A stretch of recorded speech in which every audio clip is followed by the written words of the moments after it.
بسم اللہ الرحمن الرحیم۔ شروع اللہ کے نام سے جو بڑا مہربان اور نہایت رحم کرنے والا ہے۔ معزز ناظرین، آج کی ہماری ویڈیو کا موضوع ہے شداد کی جنت کہ شداد کون تھا۔ تو چلے ویڈیو کا آغاز کرتے ہیں۔ دنیا کی تاریخ میں ایسے بہت سارے بادشاہ اور فرعون گزرے ہیں جن کو ان کی بادشاہت اور دولت کے نشے نے مغرور بنا دیا اور وہ تکبر میں آ کر خدائی کا دعویٰ کر بیٹھے۔ یہ بدبخت لوگ اپنی بے شمار مال و دولت اور بادشاہت کے نشے میں بدمست ہو کر اللہ تبارک تعالیٰ کی وحدانیت کو للکارنے لگے اور معاذ اللہ خدائی کا دعویٰ کر بیٹھے۔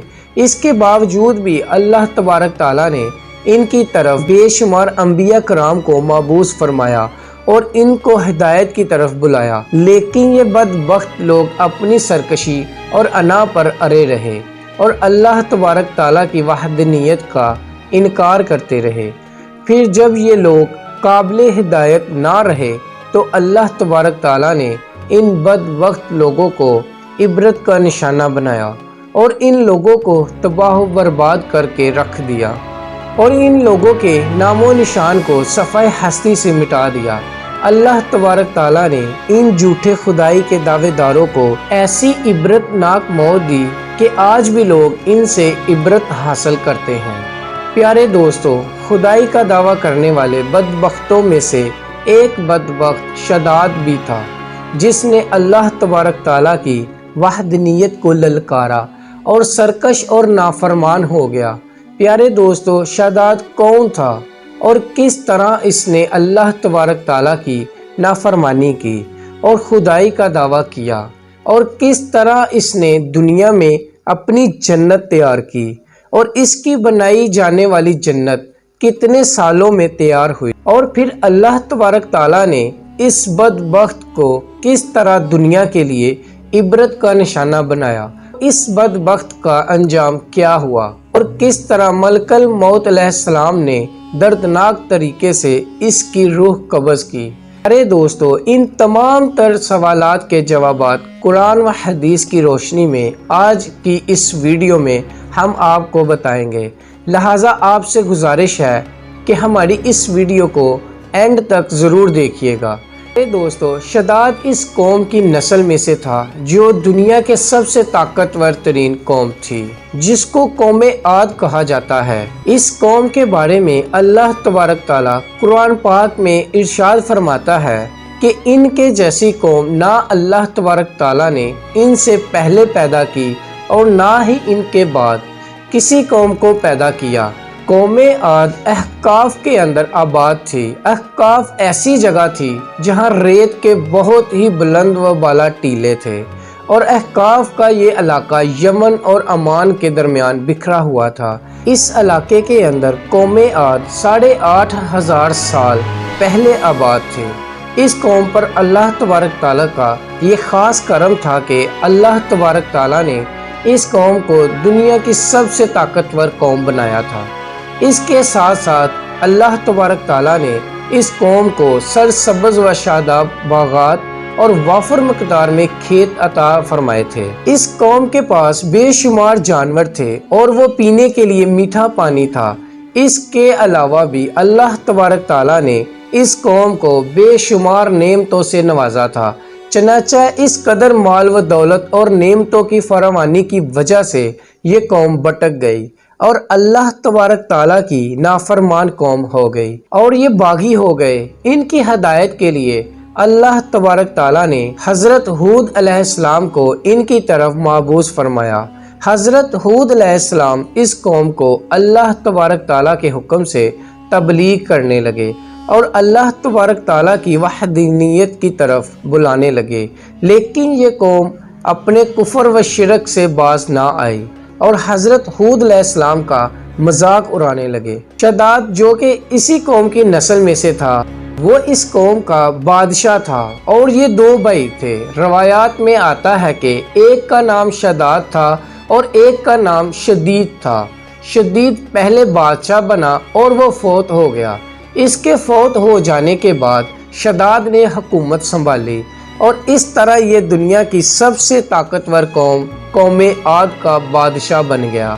پیارے دوستو، شداد ایک وسیع و عریض سلطنت کا بادشاہ تھا۔ شداد کی یہ بادشاہت یمن سے لے کر عراق تک اور بعض روایات کے مطابق ایران تک پھیلی ہوئی تھی۔ شداد نے اپنی طاقت کے زور پر بڑے بڑے بادشاہوں کو اپنے زیر کر لیا تھا۔ چنانچہ اس بدبخت کو حضرت ہود علیہ السلام نے سمجھانے کی بہت کوشش کی، لیکن اس کا دل بھی بند تھا۔ چنانچہ جب حضرت ہود علیہ السلام نے شداد کو اللہ تبارک تعالیٰ کی وحدانیت کی طرف بلایا اور ایک خدا کی عبادت کرنے کا حکم دیا، تو اس وقت شداد اور حضرت ہود علیہ السلام کے درمیان ایک زبردست مکالمہ ہوا، جس کے نتیجے میں شداد نے حضرت ہود علیہ السلام سے پوچھا کہ اگر میں اللہ تبارک تعالیٰ پر ایمان لے آؤں تو مجھے کیا حاصل ہوگا؟ تو اس وقت حضرت ہود علیہ السلام نے شداد سے فرمایا کہ تم پر جنت حلال ہو جائے گی۔ جنت کا نام سنتے ہی شداد حضرت ہود علیہ السلام سے پوچھنے لگا کہ یہ جنت کیا ہے؟ تو حضرت ہود علیہ السلام نے شداد کو جنت کا نقشہ بتایا اور جنت کی نعمتوں کے بارے میں شداد کو بتایا۔ حضرت ہود علیہ السلام کی یہ بات سن کر شداد مسکرانے لگا اور حضرت ہود علیہ السلام کو دیکھ کر کہنے لگا، یہ کون سی بڑی بات ہے؟ ایسی جنت تو میں بھی تیار کر سکتا ہوں۔ حضرت ہود علیہ السلام نے شداد کو اس کفر و شرک سے روکنے کی بہت کوشش کی، لیکن یہ بدبخت باز نہ آیا۔ چنانچہ اس وقت شداد نے اپنی سلطنت کے بہت بڑے بڑے کاریگروں کو اکٹھا کیا اور حقاف میں ارم کے مقام پر 20 کوس لمبی اور چوڑی جنت بنانے کا کام شروع کروا دیا۔ چنانچہ شداد کی تیار ہونے والی اس جنت میں سونے اور چاندی کی اینٹیں لگائی گئی اور جواہرات بھی لٹکائے گئے۔ اس بدبخت شداد نے اپنی اس بنائی جانے والی جنت میں شہد، دودھ اور پانی کی نہریں بھی رواں کر دی اور دنیا جہان کے خوبصورت درخت، پودے اور پھول بھی لگوا دیے اور اس جنت کو طرح طرح کے جواہرات سے مزین کر دیا۔ قوم عاد چونکہ پہلے ہی بلند و بالا پہاڑوں کو تراش کر محلات بنانے کے اندر ماہر تھی اور شداد کی سلطنت میں تو یہ فن عروج پر تھا۔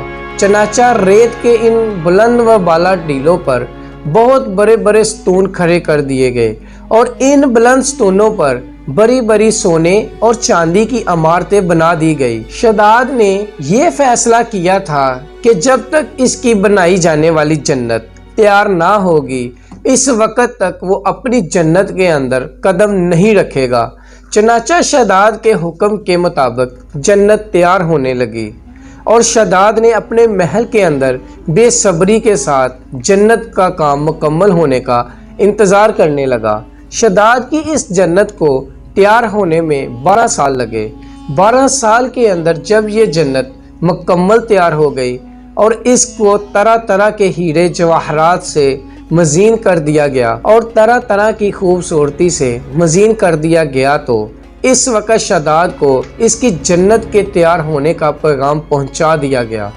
چنانچہ شداد جنت کے تیار ہونے کا پیغام سنتے ہی بہت خوش ہوا۔ شداد اپنی جنت کو دیکھنے کے لیے اپنی فوج کو ساتھ لے کر جنت کی طرف نکل پڑا۔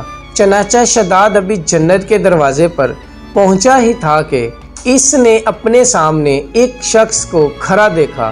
شداد اس شخص کو دیکھتے ہی پہچان گیا اور اپنے حواریوں سے کہنے لگا، یہ شخص مجھے جنت میں داخل نہیں ہونے دے گا۔ تو اس وقت شداد کے حواریوں نے شداد سے پوچھا، یہ شخص کون ہے اور یہ جنت میں کیوں نہیں داخل ہونے دے گا؟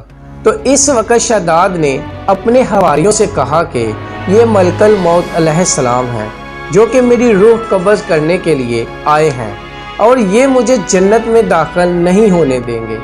اس وقت شداد بدبخت ملک الموت علیہ السلام سے عرض کرنے لگا کہ مجھے صرف اپنی جنت میں قدم رکھنے کی مہلت دے دی جائے، لیکن اللہ تبارک تعالیٰ کی طرف سے مقررہ فرشتے نے جواب دیا کہ مجھے اللہ تبارک تعالیٰ کی طرف سے حکم ہے کہ میں تجھے تمہاری جنت کے اندر قدم نہ رکھنے دوں۔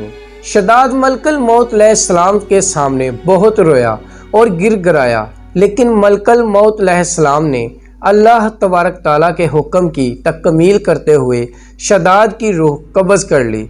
چنانچہ شداد کی موت کے بعد حضرت جبرائیل علیہ السلام نے ایک زوردار چیخ ماری اور شداد کی بنائی ہوئی ساری جنت زمین کے اندر دنس گئی اور غائب ہو گئی۔ شداد کی اس عبرتناک موت کے بعد حضرت ہود علیہ السلام نے قوم عاد کو بارہا مرتبہ سمجھایا، لیکن قوم عاد باز نہ آئی۔ حالانکہ شداد کا یہ انجام قوم عاد کے لیے کافی تھا، لیکن جب انسان کی عقل پر غرور کا پردہ ہوتا ہے تو چاہے شداد ہو یا شدید، اس کو کسی کام کا انجام دکھائی نہیں دیتا۔ حضرت ہود علیہ السلام نے قوم عاد کو شداد کا انجام بتا کر ڈرانے کی کوشش کی، لیکن قوم عاد باز نہ آئی اور اسی طرح اللہ تبارک تعالیٰ کی نافرمانیاں کرتی رہی، یہاں تک کہ حضرت ہود علیہ السلام مایوس ہو گئے۔ اس وقت جب قوم عاد قابل ہدایت نہ رہی تو اللہ تبارک تعالیٰ نے حضرت ہود علیہ السلام کو حکم دیا کہ وہ اپنے ساتھیوں کو لے کر اس علاقے سے چلے جائیں۔ اللہ تبارک تعالیٰ کا یہ حکم پاتے ہی حضرت ہود علیہ السلام نے اس وقت آخری مرتبہ اپنی قوم کو سمجھانے کی کوشش کی، لیکن وہ لوگ پھر بھی باز نہ آئے۔ تو حضرت ہود علیہ السلام اپنے ساتھیوں کو لے کر اس علاقے سے روانہ ہو گئے۔ چنانچہ ان کے جانے کے بعد اللہ تبارک تعالیٰ نے قوم عاد پر خوفناک آندھی مسلط کر دی۔ اللہ تبارک تعالیٰ کی طرف سے آنے والی وہ خوفناک آندھیاں اور طوفان 7 راتیں اور 8 دن تک چلتی رہیں، یہاں تک کہ وہ پوری قوم اپنے بلند ستونوں اور سونے اور چاندی کی عمارتوں سمیت زمین کے اندر دنسا دیے گئے اور غرق کر دیے گئے، اور اللہ تبارک تعالیٰ نے اس قوم پر اس قدر دردناک عذاب نازل فرمایا کہ اس قوم کا نام و نشان تک نہ رہا۔ جس وادی کے اندر بڑے بڑے بلند و بالا محلات تھے، وہ تمام کی تمام وادی ایک ریت کے صحرا کے اندر تبدیل ہو گئی۔ قوم عاد کے اس علاقے کو اللہ تبارک تعالیٰ نے اس طرح زمین کے اندر غرق کر دیا کہ وہاں پر صرف اور صرف ریت کے ٹیلے باقی بچے اور کسی بھی چیز کا نام و نشان نہ بچا۔ پیارے دوستو، اس طرح اللہ تبارک تعالیٰ نے شداد اور اس کی قوم کا عبرتناک انجام کیا اور ان لوگوں کو صفحہ ہستی سے مٹا دیا۔ اللہ تبارک تعالیٰ سے دعا ہے کہ اللہ تبارک تعالیٰ ہمیشہ اپنے حضور عاجزی اور انکساری کے ساتھ زندگی گزارنے کی توفیق عطا فرمائے اور حضور صلی اللہ علیہ وآلہ وسلم کے بتائے ہوئے راستے پر چلنے کی توفیق عطا فرمائے۔ تو معزز ناظرین، امید کرتے ہیں کہ آپ کو ہماری یہ ویڈیو پسند آئی ہوگی۔ مزید نئی اسلامک اور معلوماتی ویڈیو دیکھنے کے لیے ہمارے یوٹیوب چینل اسلامک سٹوریز کو سبسکرائب کیجیے گا، تاکہ ہماری آنے والی ہر نئی ویڈیو آپ لوگوں تک بآسانی پہلے پہنچ سکے۔ شکریہ۔